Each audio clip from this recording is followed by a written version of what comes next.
Hi, Paul, Golden Gate Enterprises. We're on the back side of the house here. You can see that this pier is actually rotating. The beam supporting the deck is all twisting because this is sliding down the hill. We're on a pretty good grade here, and you can see the slabs moving here and cracked. You get a crack in the foundation wall.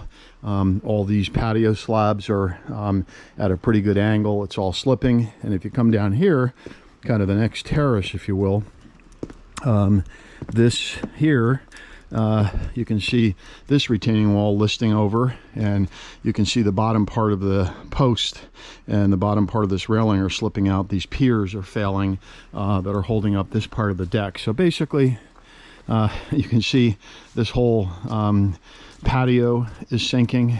This retaining wall here that is already at a pretty good angle and is listing and failing over. Basically, the hill is sliding. So this whole thing needs to be done. Going to probably need new retaining walls here, new retaining wall here, new piers tied into the foundation, remedy these decks that are up here, stabilize it, and then when you come down here, we want to put in, I'm going to say that since this retaining wall is failing, probably going to need another retaining wall here. Yeah, this whole thing is buckling. This whole hill is sliding down.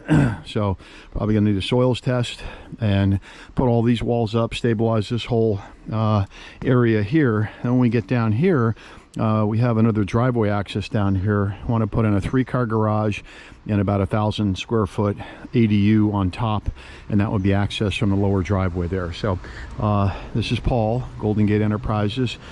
Quick scope of work of what needs to be done here, and we've got hillside failing. We're going to have a lot of drilling that's going to have to take place here, and hillside stabilization. Okay, Paul, Golden Gate Enterprises. Thank you.